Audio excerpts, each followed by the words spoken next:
Balramji Prabhu's health is not good. He's taking care, so we'll be having so much of a trading session. So we were discussing Priti Maharaj, how he was glorified by mm, by the bards and other Magadas, Sundas and all. Their glorification more was on his qualities and the way he is performing the activity, and also they glorified his achievement. And that was one full section. Uh, it's just one full chapter on the glory. But why it is given so that the instructions are nicely understood by other people who want to lead the society. They should take the instructions and guidance, whatever inspiration from Guru Maharaj. This is how they should lead a society. And now here we see his activities are going to start. Guru Maharaj, how he is going to, these are the pastimes he has performed. So he says, Maitreya Vacha, एवं च भगवान् विन्यः शापितो गुणपात्मति चिन्तयाम् आसक्तान् स्वाम प्रतिपूज्याभिनिन्दये च. The great sage Maitreya continued in this way the reciters who are glorifying Prithu Maharaj readily described his qualities and showed us activities. At the end, Maharaj Prithu offered them various presentations with all due respect and worshipped them adequately. So after they glorified, basically they survive by glorification only. So there will be a part in the society who are doing this service of glorification, and after they glorify, they will be rewarded by the king and whoever is the big person. They will be rewarded accordingly. So here also, and then they go to some rich people's place, and they go to some kshatriyas, and then they recite, and then they try to find out their lineage and hear. And this is the profession they have, glorification only. And they do true glorification to help them perform their duties nicely. So nowadays also people keep some people who are always glorifying them. So this, but now it is because the people they are in so much of depression and other problems. That's why I have seen also some rich people who are having a person besides him who regularly just glorifies him. His job is for glorification only. They don't do anything. Once in a while, he says, "Oh, sir," he just makes some decisions, some talk he is doing with somebody. Suddenly, this person says, "Sir, what an idea, sir, what an idea." You're so intelligent. Sir."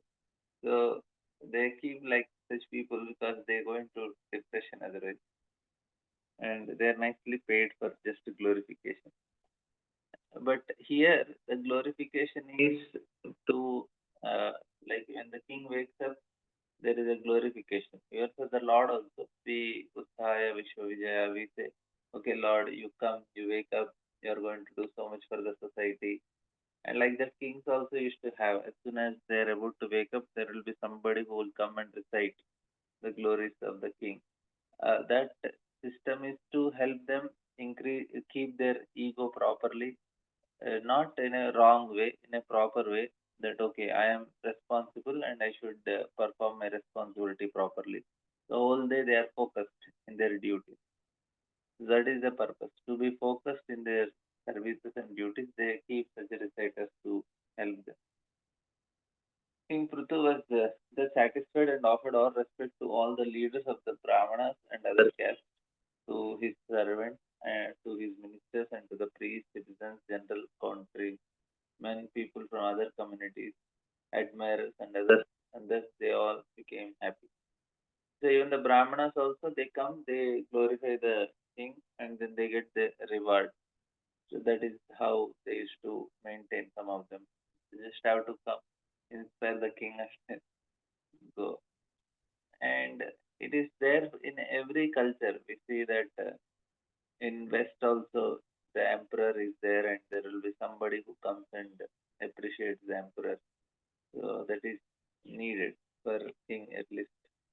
They have to do the job very nicely. That's all. So if you tell you are a good person, you are a good person, then obviously the person want to behave good so that he will do it good like that. विदुरोवाच तस्मात् ददा तस्माद्धारको रूपं दरिद्री बहुरूपिणी यां दो वृद्धो ऋतुस्तत्र गोवत्सो दोहनं च किम्. Vidura inquired from great says Maitreya, my dear Brahmana, since Mother Earth can appear in different shapes, why did she take the shape of a cow? And when King Prithu milked her, who became the cow and what was the milking pot? So this was because in the previous, the glorifications of King Prithu, they said he's going to milk Mother Earth. So, and Vidura is asking about it.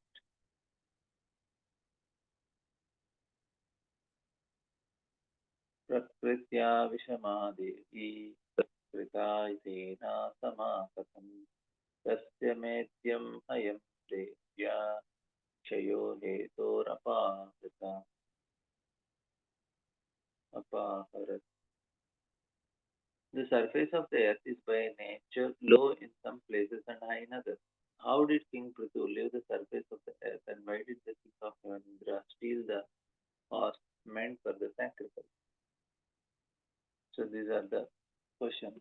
Why did there are the two things which they recited in the last? There are the two prayers like he's going to milk cow and King Indra is going to steal the horses. So Indra is very eager to know why did this happen. So for that, the great saintly King Maharaj Prithu received knowledge from Sanat Kumar, who was the greatest Vedic scholar. After receiving knowledge to be applied practically in his life, how did the saintly king attain his desired destination? So these are the three last prayers where he wanted to know what did he really get from this. One is about milking the cow, Mother Earth. Second is about Indra, and third is about what did he receive from the Kumara. And Prithu Maharaj was a powerful incarnation of Krishna's potency. Consequently, any narration concerning his activity is surely very pleasing to hear and it produces all good fortune. As far as I am concerned, I am always your devotee as well as a devotee of the Lord, who is known as Adukshaya. Please, therefore, narrate all the stories of King Prithu, who, in the form of son of King Vena, milked the cow shaped there. So, this is the inquiry. So, these are the first seven shlokas are the questions by Vidura. Lord Krishna is also known as Avatari, which means one who of from whom all the incarnations emanate. So everything is from Sarva Karana Karana. It's all actually Krishna only. And but he is Adokshaya. We cannot understand without material. So now we'll start with Sutta Goswami. Sutta Goswami is telling here, Chodito vidure naivam Vasudeva kata prati परस्यातं प्रीतमाना Maitreya pratyabhasata.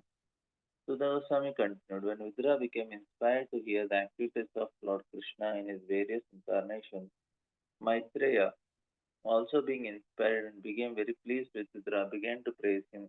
Then Maitreya spoke as follows.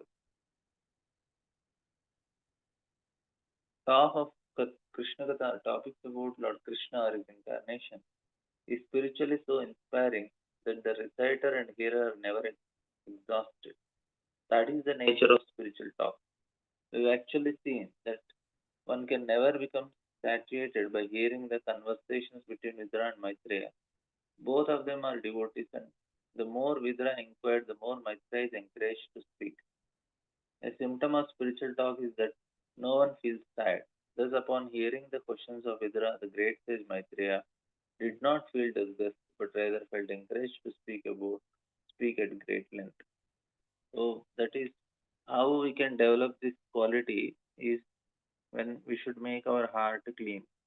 Heart clean is when we are doing our activities without attached to the result. We are doing it because we should be attached to the work itself. So that level of that is minimum karma yoga. And then when we are slowly, at least we are understanding. And then we have to change our ego that okay, I'm servant of Krishna, I should do for the pleasure of Krishna. So this mindset is actually what makes our heart clean, and then we can hear the Krishna Katha hours and hours and without getting disturbed. We will take experience taste. Otherwise, it is not possible because we are feeling that okay, I need why I'm not getting taste. Yes, taste is not there because heart is not clean. That's how we should connect. Because the soul, if Krishna Katha directly touches the soul will be always blissful. Soul needs actually Krishna Katha. So at that level, soul is always happy. Continuously it can hear Krishna Katha. But now it is not possible for us because our heart is not cleansed. So much fruitive mentality is there. We are always expecting something in return. Even when we hear Bhagavatam also, we expect something in return. Something good should happen to us. So this type of mindset is actually what is blocking us. We say we are not doing karma yoga. We want to do bhakti yoga. But it does not mean that we should be attached to the result. So basic minimum karma yoga is that we should not be attached to the result. And we are doing much more higher. We are doing higher than karma yoga, jnana yoga, and jnana yoga. That means what? We should be doing something much more than what they are doing. So what is the difference? They are going to Himalayas and doing so much severe austerities. They are taking sannyas and reading Vedas and practicing Jnana Yoga severely. And this Karma Yoga is they are following strict rules and regulations and very severe life. And here we are telling we are bhaktas, no need to do everything. But we should do something more than what they are doing. Otherwise, how can we attain perfection? We cannot say, oh, bhakti, it is so simple. It is actually deceivingly simple. It's not simple. Simple actually, the understanding is simple. We just have to give our false ego. To tell it is easy, but it is not easy in application because we don't give up our false ego. I don't consider myself servant of Krishna all the time because the tendency to enjoy is so strong. It is very difficult to give it up. No matter wherever we are, there is always this desire to enjoy very strongly, and so this is it's a very difficult thing, and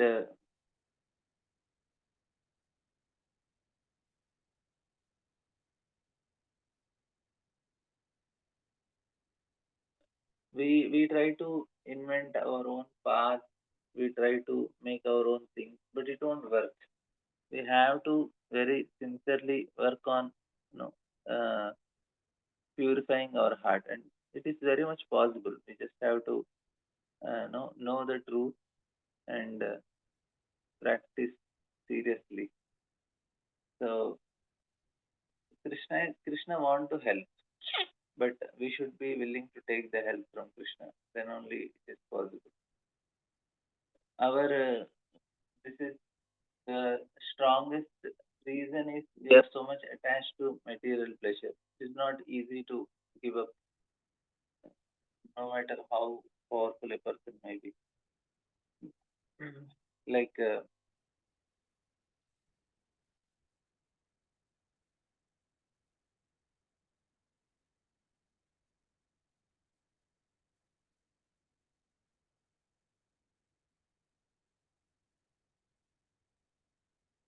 the understanding point is that heart of every living being, the resistance that we have, and we- there are, and it explains that like how we are looking indirectly in different directions. If you look at Vedic culture, we'll see that Vedic culture is set of different practical ways, so which allows a person to expand his consciousness, gain spiritual experience, and there are people who like Bhagavad Gita says, there are people who comprehend the super soul in the heart of all living beings by jnana and meditation. And even in modern world also, many people try to use meditation. There are others who are trying to do this, and Samkhya and trying to help philosophies, yoga and all these things. And people who also do karma yoga, they try to give up the fruits of their work. They're just attached to their work, not interested in results. So all these are practical methods that allow a person to gain experience. It's not a theory like the in Western methods, the Western approach which reduce philosophy to empty reasoning. When a person sits and thinks, so there are many philosophers in the West. Philosophy was rightly rejected because nobody needs it actually. And the Eastern method is to make a person feel something. It's not just something theoretical. So Krishna says, Pashyanti means he sees. Pashyanti means uh, actually it is a feeling, experience you should have. That is what is spiritual life is. We should have some experience. And this is a very important. Oh, okay, how is this low? Now it is. Now it is clear. It is said that it's not just we are meditating because we, we are not born in a very high spiritual environment. No, it is very difficult for us to engage in very strict spiritual practices. Even to meditate for 15 seconds also it is very difficult. Our mind goes here and there. And this is to practice all this yoga and all the experiences. Now people they use all these aerobics and all these things. They think that is yoga, and there are people who are not very knowledgeable, and they say that there is a very powerful method. So many bogus things are there in the market. And but if somebody is really want to come out of this cycle of birth and death, they want to go beyond the birth and realize the immortality nature, and Krishna says that it is only direct practice, that is bhakti yoga. So bhakti yoga is very easy method because it is directly dealing with our ego, which is the cause of our bondage in this material world. And bhakti begins when we hear. We need to understand very well how this method works, what exactly should happen in listening process. Because although it is a very powerful method, in general is suitable for everyone. Krishna especially emphasizes uh, even for ignorant people. Uh, it works actually, means we start hearing properly because uh, Krishna says that Shruti Parayana, right? If one has a tendency to listen, if he is humble enough, because we all have a tendency to speak, we all like speaking, and some conversation is always going on in the mind also. So when someone else speak, when the dialogue is going on, usually we are listening and we are waiting when will my turn come to speak. So this is our tendency. We mainly have a tendency to speak. So, but in order to listen, especially listen correctly, we need to have a special quality, which in general is called humility. And this is actually what Krishna tells. Knowledge begins with humility, with a tendency to listen, a desire to listen, because mm, in order to for the hearing to really lead to a qualitative change, if a person listens correctly, then a qualitative change or the transformation occurs, right? In order for listening to lead to these changes in person's soul, in the person's heart, or in the consciousness, there should be a special state of consciousness when we are hearing. We can listen, but what happens is the listening happens in terms of our own position. Instead of accepting what we are told, we try to immediately critically or comprehend it or compare it with our own experience. That's how we hear. So this is a third grade of hearing. Because a lot is said about hearing Vedic literatures. In Katha Upanishad, it is said uh, that with the help of your logic, it is not possible to understand anything. It is not possible to understand something higher with logic. But the same is very easy to understand if we listen in a different way, a powerful, and that is like we hear from uh, Prahlad Maharaj, Pritoshmi. He actually says that the person cannot think of Krishna if he is trying to do himself or if he is listening from others. So when Hiranyakashipu asked Prahlad, "How did you get it?" He says, "It cannot come with your own endeavor or it cannot come with the help of others." And now this is paradox, right? That there is listening and there is hearing. Both the things are there. So the bottom line is that when we listen from the position of our ego, so this is the point. If we listen from the position of your ego, then usually uh, this does not happen. Say because why Vedas emphasizes so carefully what to listen, because uh, and interestingly, Vedas are not recorded. You see, thousands of years till the Vyasadeva wrote, they were never recorded only. And why do the laws of Manu says that he who writes Vedas will burn to hell? He will become a sinner. Because one very simple and very deep reason. Because when I read, what I do, I compare everything that I read with my experience, right? So I pass it through my experience, and my experience is relative. So, and accordingly, all that I can learn from what I have read is essentially one or another based on my own experience. So, if I am reading, I just try to comprehend with my own experience. So, then what happens? I cannot perceive reality. So, the knowledge I gain is the process of simply studying a book will be extremely relative, because if I am reading, I read with my own experience. So I try to get that much level only. So I'll extract from it only that which I have confirmed in my own experience, which experiences I confirm. So this is actually how it happens. So, like say for example, if I listen on equal terms. Like if a person is my age, my own, like he is speaking on some subject matter, immediately what I do, I critically comprehend what he is speaking. Like say, yesterday I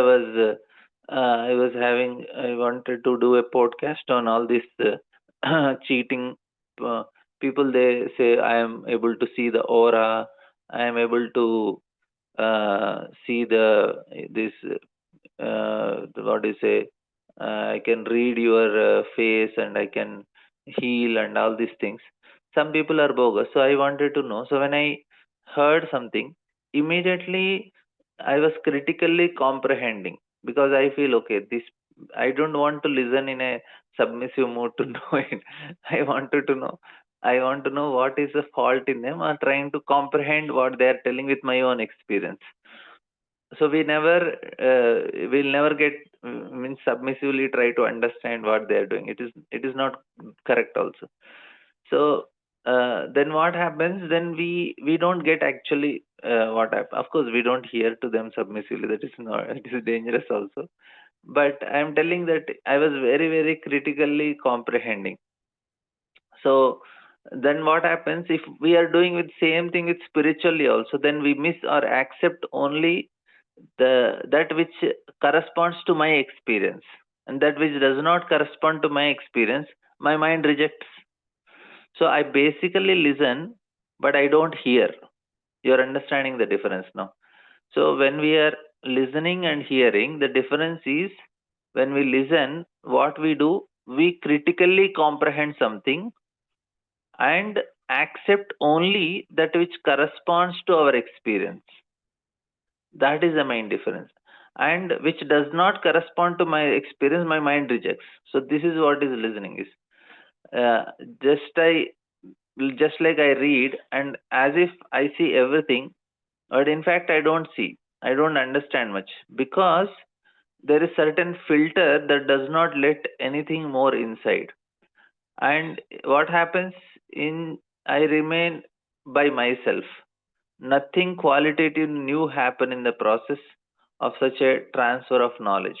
And this is the Western process of knowledge transfer. It is mainly based on the fact that people themselves sitting, read textbooks, somehow try to understand something, to comprehend something within themselves. But the knowledge that is transmitted this way is, by definition, can be relative only. We are not telling it is not knowledge. We are telling it's only relative knowledge. It cannot be absolute knowledge if we are trying to comprehend with our own experience, our own mind. Because when I heard this person on healing, I take some topic. If I want to criticize somebody, first I have to listen to them, right? So that's why I was listening. Not that I want to learn, but when I hear from them, they are very much convinced that what they are doing is right, and that is correct also at one level. But it is relatively correct. It's not. It's not. What do you say? Absolutely correct. But relatively, they are right only because they are also dealing with the energies of nature and they are getting some experience out of it. But this is the problem. So it's a qualitatively new thing does not happen in the transfer of knowledge. Because the Western knowledge is based on the fact that people themselves they're sitting reading books, comprehending something. But the knowledge that is transmitted in this way is relative, right? It is not possible to convey absolute knowledge in this way because absolute knowledge is something highly incomprehensible. And there is one single way that Krishna takes about in the he says that to receive absolute knowledge or to obtain higher experience is to listen, but to listen in a certain state of consciousness. When I do not put my filters, when I become as it were the receiver of this sound, and naturally this process to happen, a person must speak, uh, must also, the person who speaks must also have certain qualities, the speaker also. He must not think that he is doing like he is transmitting some knowledge. He must understand that if we want to understand God, the highest truth, then we must enable Him to help us understand ourselves. Like the speaker should pray that Lord should manifest the knowledge through me, and the person who is hearing, he should also pray in that way that he wanted to understand. Uh, and first, we should understand ourselves. So, I will explain this. Like, say, we can listen, comprehend it, but at the same time, we perceive only the logical component. Like, so when I'm hearing now, we are hearing, all of us are hearing. We are only perceiving the logical component. So, but the logic leaves a person this logic leaves a person the same as he is. Logic is a tool, a good tool and necessary tool also, but it does not lead to any qualitative change or transformation in mind. But if he humbly exposed himself as a vessel empty, which follows the transcendental sound to enter or the transcendental experience to enter, something different or amazing can happen. Like uh, even these people who are healing and all these people, na, they what they say is don't use your they work on intuition. They say don't use logical brain, just connect to the connect to the Lord or nature and try to hear from the nature. Don't use logic. So then you can hear what the nature is trying to teach. Of course, some principles are correct only. We don't. We don't ascribe from whatever they are telling. But some things we can know that why it is working, because see, if it is not working, why thousands of people go to healing and all these intuitions and what is it, card reading and other things. Why they go is because they are also following some rules of nature. So one of the rule is that you should not use logic. So logic won't work. So like the-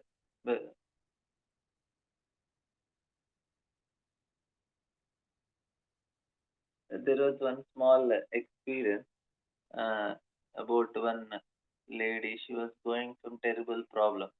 Her whole life was a triangle of so many entangled with so many problems. She told him all his problems. The problems were told. Uh, and what happens is when we hear about the problems from others, our mind also takes on the same problematic format. And this is an absolutely insoluble situation. When a person looks at all this from inside, it's like a very entangling. It's simply impossible. Everything is bad. There is no way out. So everything is just bad. And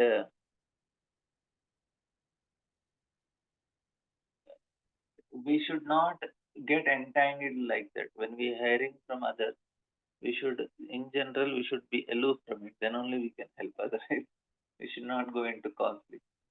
And then what happened is this person, he was listening, and everything was bad from the spiritual, and the message was like, what was she trying to explain with all her problems? She was trying to tell that nothing works and Krishna is not helping. Everything is bad. There is no other way. And he went to the full conviction of her innocence.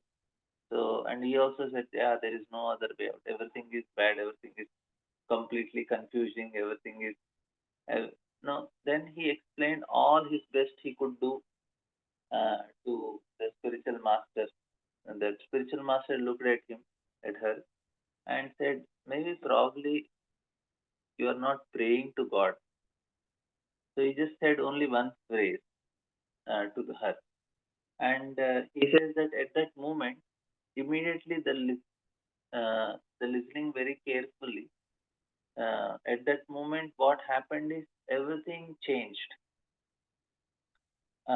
Immediately she started praying, and suddenly, because she did not use logic that time, it went directly into the heart. Because although we heard it many times that we need to pray, we need to pray, we need to do something, suddenly at that moment, with the simple words, the logic content of which is extremely insignificant, if taken the information that they contain, then it is very simple. Suddenly, a revolution occurred in the soul.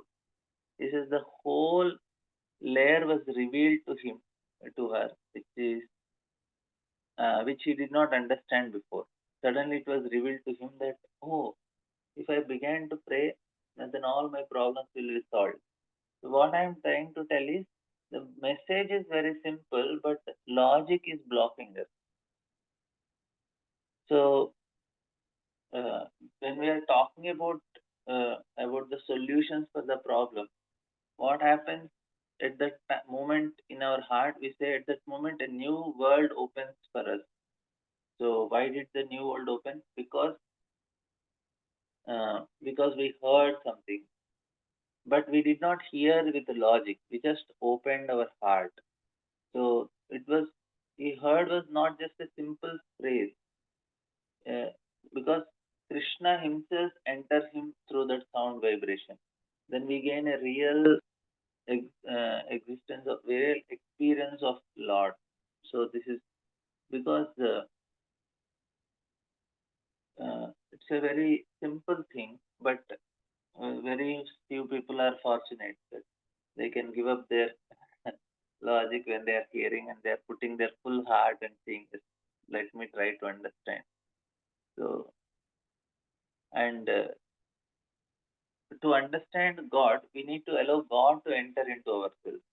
For this, we need to become very small. That means humility is very important. That's why listening is only suitable way, and because listening begins with humility. I have to become very small. When I become very small, something can happen at that moment. And Prabhupada says that he compares the correct hearing to a conception of a child. The conception of child does not occur immediately.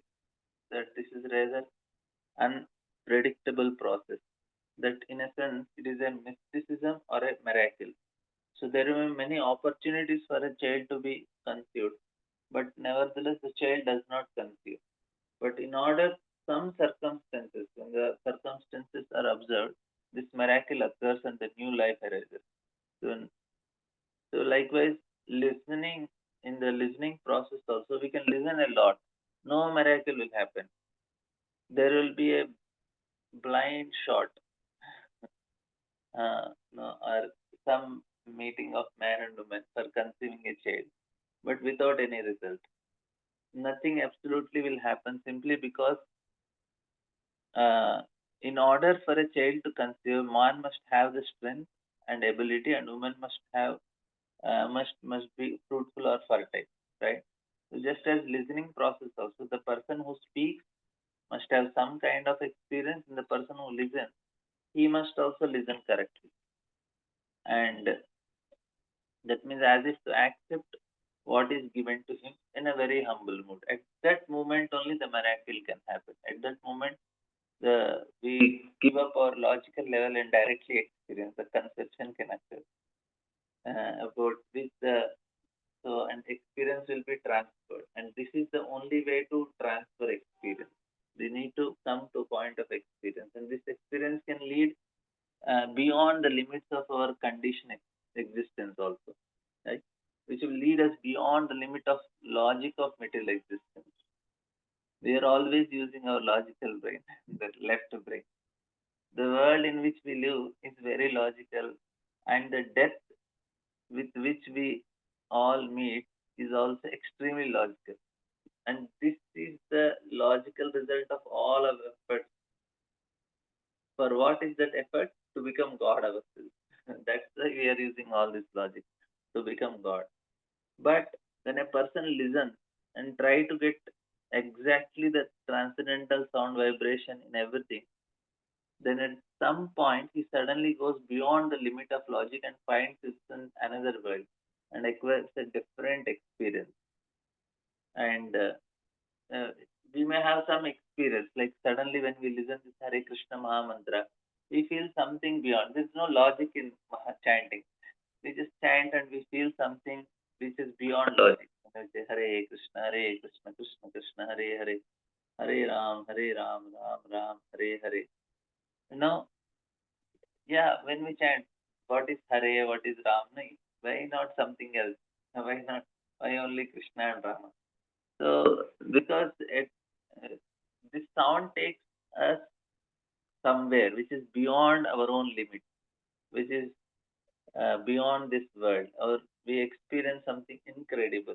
This is because our heart is filled that time, the mantra, which is beyond logic. So that's why we should chant and get full benefit from chanting. Because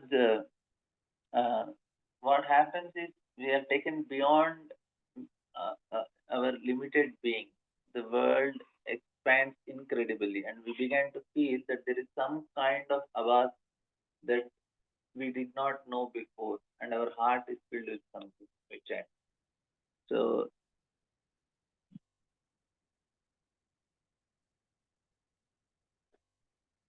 so Prabhupada says that the miracle or the transfer of transcendental experience does not occur because of our full head.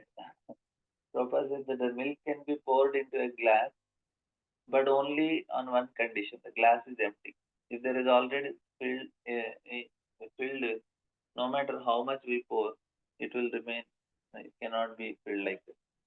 So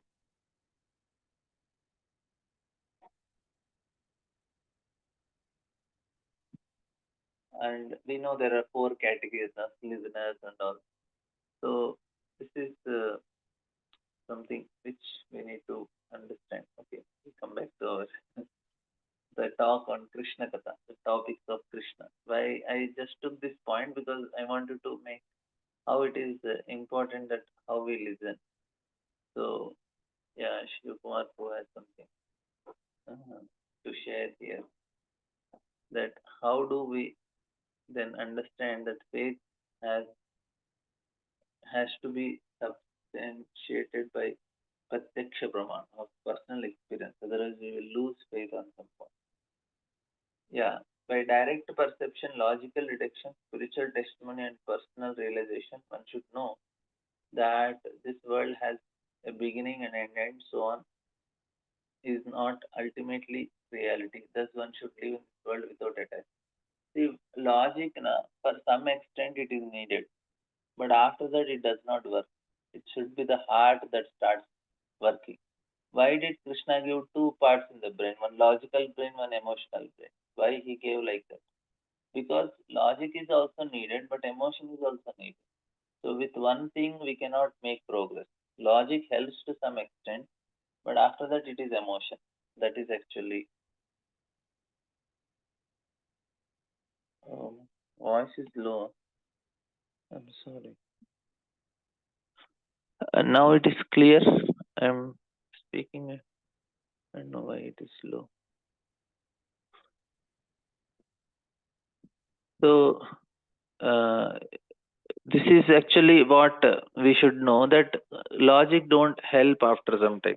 Like Hare Krishna Mahamantra only. Just chanting, chanting, chanting. So there is no logic in it. It's heart. We should put our heart like that. So here there is spiritual experience.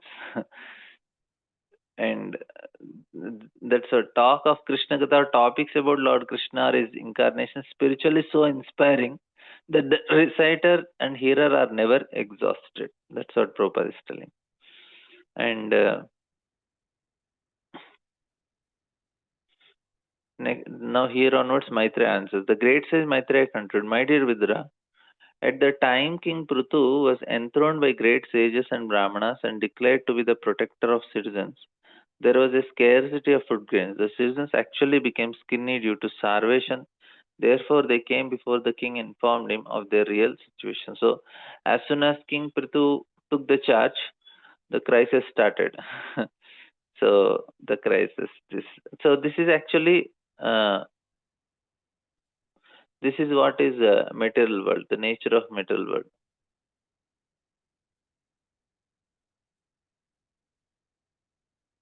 What is that? You cannot enjoy anything freely. There will be always crisis. So this is the the enjoyment is always mixed with suffering. Sweet rice mixed with sand. This is how the metal world is. You cannot get everything so easily here. I have some examples, but I don't know whether I can give. Anyway, I'll tell you because you'll know you don't mind.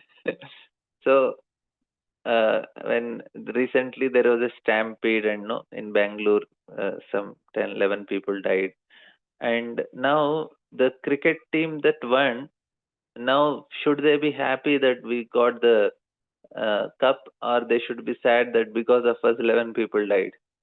And there was some movie released, and on the first day of the movie, the uh, hero and all these people, they went to the theater, and there was a stampede and one woman died.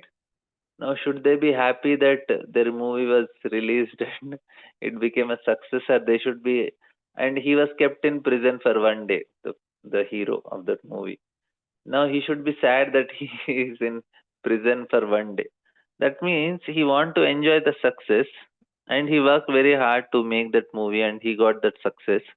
But unfortunately, he ended up in prison for one day, and he got very bad name. There was so much defamation happened. So here also, when cricket was won, should the team be happy that we won, or they killed 11 people? So this is how the material enjoyment is, that you don't get anything straight here. You want to experience, like You get a news, okay, your son he passed the exams and your unmarried daughter became pregnant. So such news comes in this world. I'm sorry for the example, but actually it is true. This is how the pleasures of this world is. It does not come straight. You get something good to hear, but you have to hear something bad also. And recently I had experience personally. So nothing comes so straight.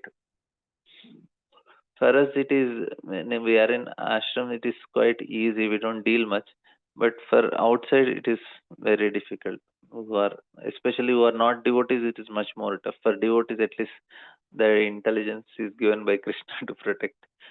So why I'm telling this point is that should King Prithu be happy that he became a king, or he should, as soon as he became the king, he wanted to take some rest, okay, now I'm a king, let me enjoy. But immediately you get a news, Array, nobody is getting food in your kingdom. So should he enjoy his throne, or should he know that the kingdom is suffering? So this is how nothing is straight.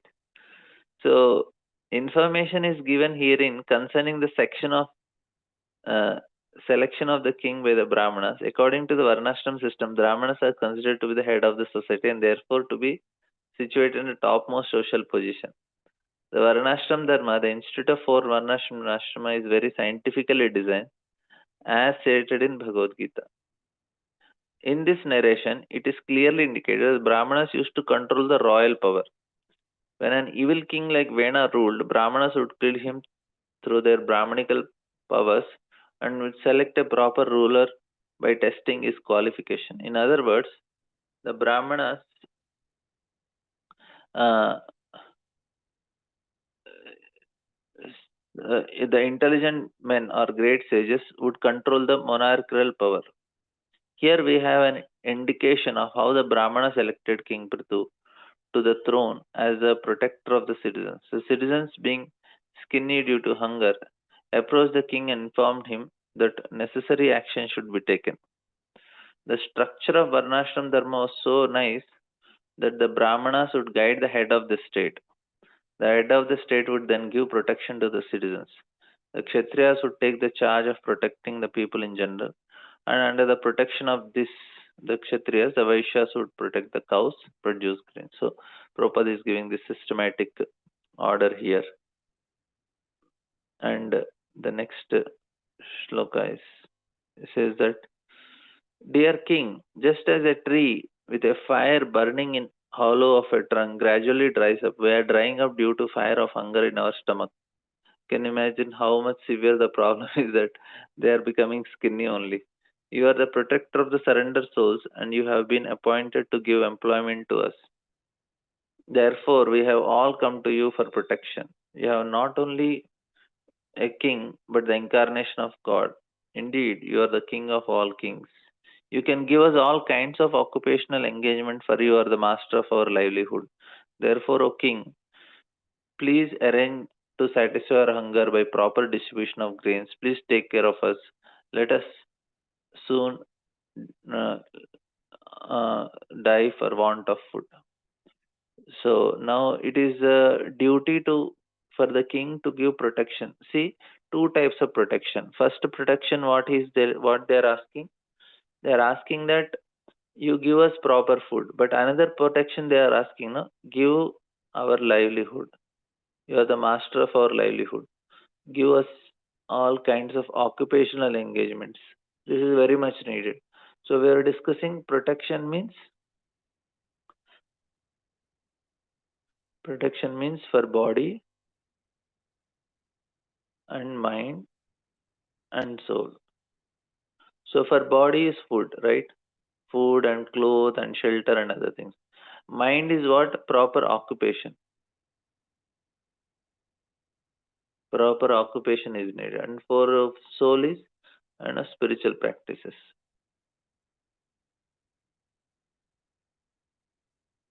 So why occupation will protect the mind? Because what happens, Prabhupada is telling, the duty of the king is to see that everyone in social or Brahmana, Kshatriya, Vaishya is fully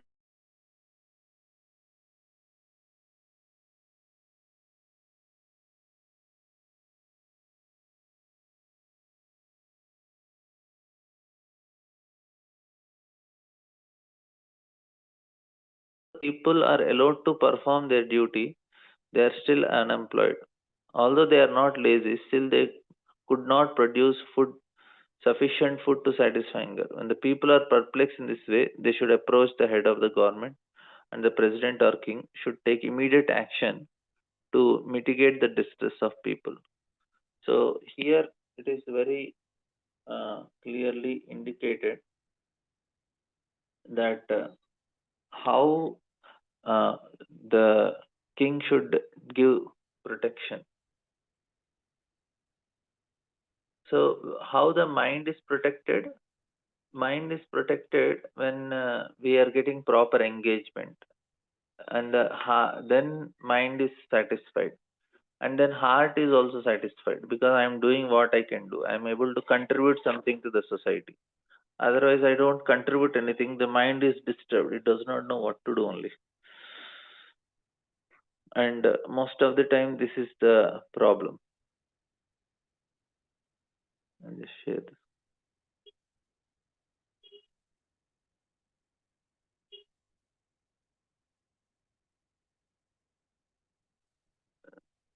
So protection, real protection is protection of mind. We discussed also this.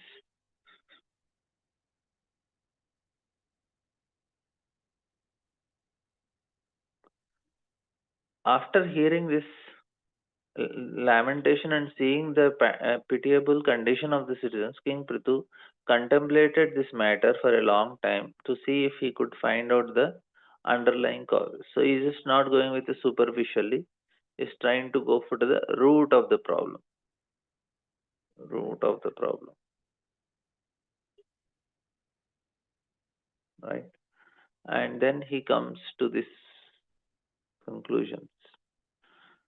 Having arrived at a conclusion, the king took up his bow and arrow and aimed them at the earth, exactly like Lord Shiva, who destroys the whole world out of anger.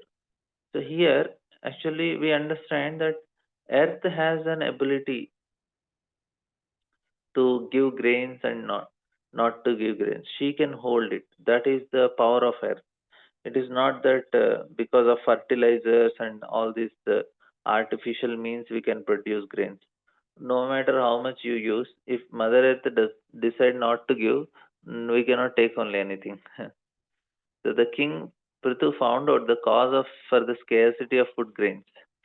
He could understand that it was not the people's fault, for they are not lazy in executing their duty. Rather, the earth was not producing sufficient fruit grains.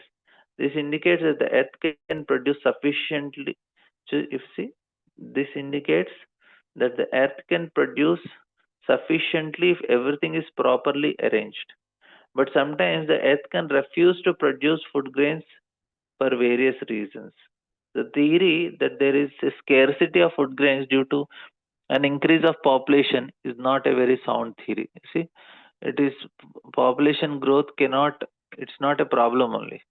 There are other causes that enable the earth to produce profusely or to stop producing.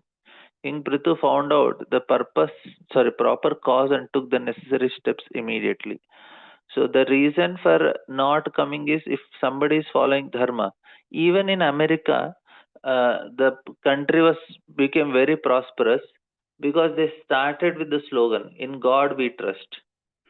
That's how the nation was built, and because of that pious mentality, they became very prosperous, and the prosperity is still continuing, but now it will not continue after some time because they are not believing in the same thing. Now slowly it will come down. It is for everyone. It's not only for America, but any country which is going against the will of Lord, the prosperity don't last for long time. After few generations, it comes down. This is the reality.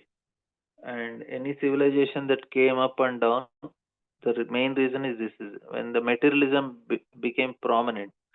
We hear the city of Pompeii, which got which because of the volcanic eruption, the whole city was destroyed.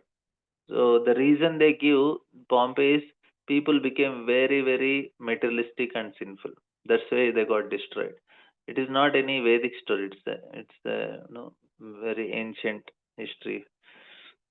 So the point here, what I want to tell is that Mother Earth is not producing because she is seeing so much materialism. That's the reason.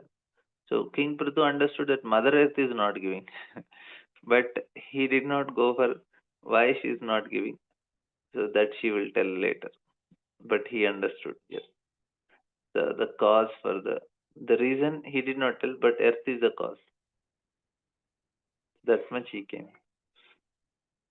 And he says when Earth saw Prithu was taking his bow and arrow to kill her, she became very much afraid and began to tremble. She then began to flee exactly like a deer which runs away swiftly when followed by a hunter. Being afraid of King Prithu, she took the shape of a cow and began to run. And because she need to run, she cannot run in the form which she is, so she took the form of a cow to run. Just as a mother produces various children, both male and female, the womb of Mother Earth produces all kinds of living entities in various species, shapes. Thus, it is possible for Mother Earth to take an on innumerable shapes. This is also interesting point. Prabhupada says she is only giving different forms to living entities. She can also take any form. At this time, in order to avoid the wrath of the king, she took the shape of a cow. Why? Since a cow is never to be killed, Mother Earth thought it is wise to take the shape of a cow in order to avoid King Prithu's arrow. King Prithu, however, could understand this fact and therefore he did not stop chasing the cow shaped earth. Because if you see, Krishna also killed Vatsasura and Arishtasura. Both are in the form of a cow and bull. So these are, if we are demonic mentality, not a problem. So, and then seeing Maharaj Prithu became very angry. His eyes became as red as early morning sun. Placing an arrow on his bow, he chased the cow-shaped earth wherever she would run. And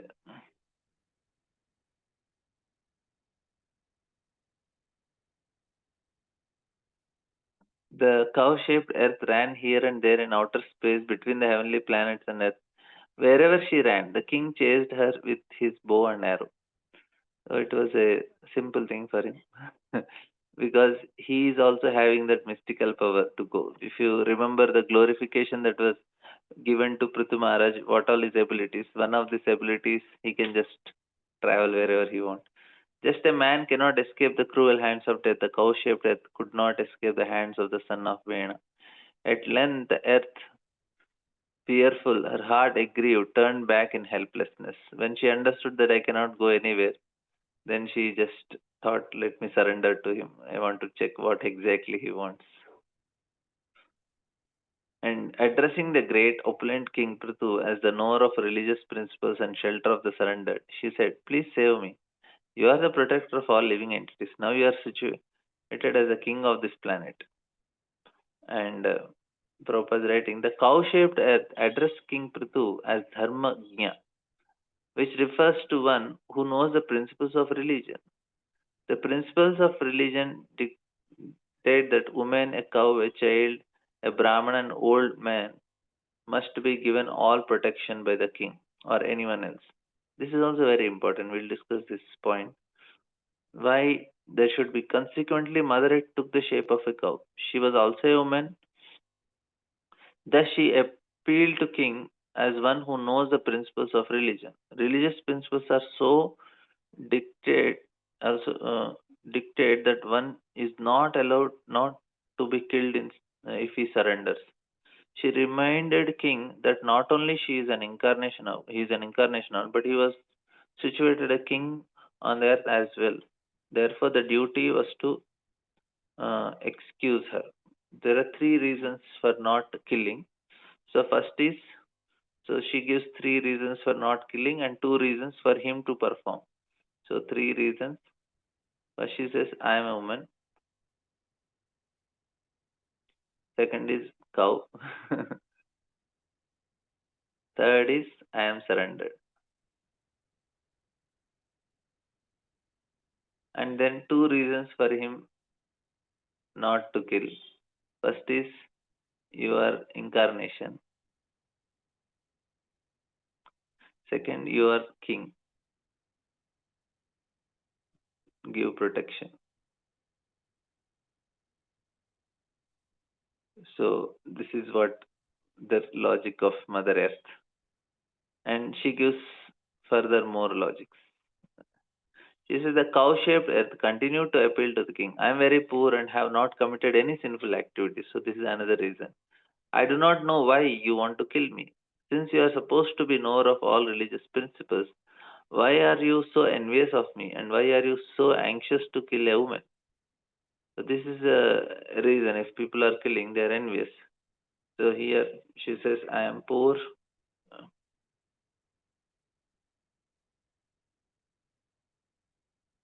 uh, non sinful, and it says that you know the religious principles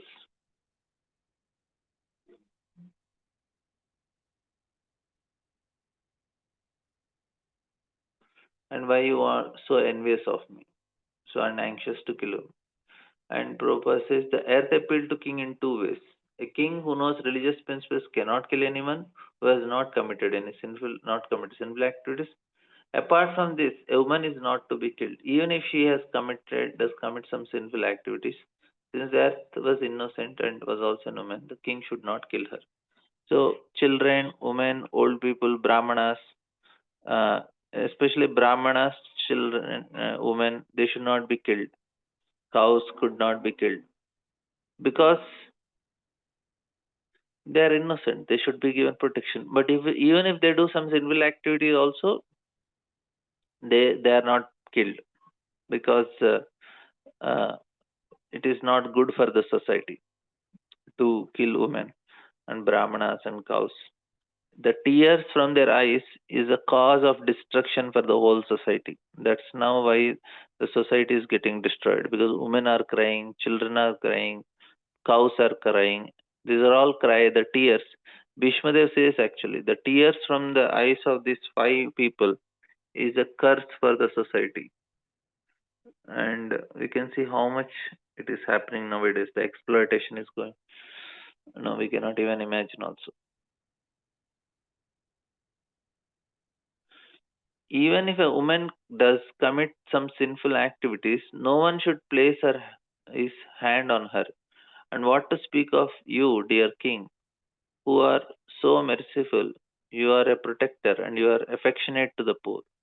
We cannot beat or what to speak of killing. Even beating is also not allowed on a woman. That is not correct.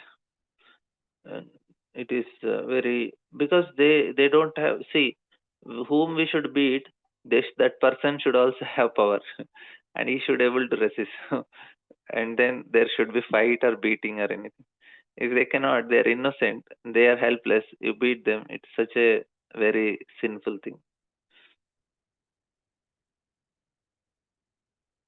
Like one time I was going and one person he was catching some pigs.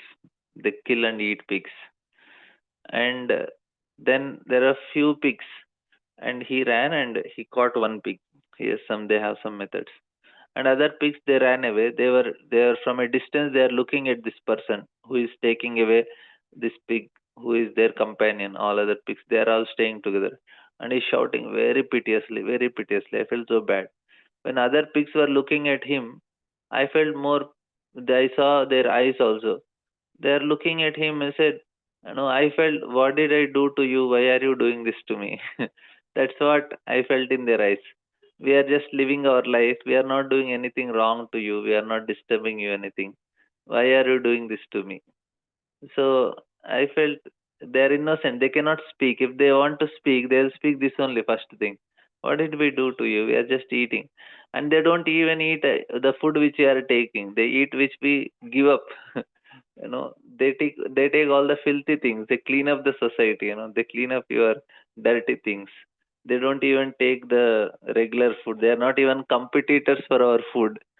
So I felt so bad. This is how sinful it is. You're innocent creature, they cannot speak, and you are doing such things. The cow shaped earth continued, my dear king, I am just like a strong boat, and all the paraphernalia of the world is.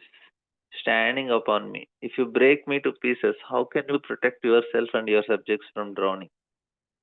So now she gives a different logic. She says, beneath the entire plant system is the Garbha water. Lord Vishnu lies on this Garbha water, and from his abdomen a lotus stem grows, and all the planets within the universe are floating in the air, being supported by this lotus stem. If a planet is destroyed, it must fall into the water of Garbhodaka. The earth therefore warned King Prithu that he could gain nothing by destroying her. Indeed, how would he protect himself and his citizens from drowning into the Garbha water? In other words, outer space may be compared to an ocean of air. Each and every planet is floating in it just as a boat or island floats on ocean. Sometimes planets are called dvipas or islands, and sometimes they are called boats. Thus, the cosmic manifestation is partially explained in this reference by cow-shaped Earth. So we will discuss this more in my detail in the fifth canto. And yeah. So this is the logic Mother Earth gave. We'll discuss tomorrow what is the answer by Prithu Maharaj. Any questions, comments?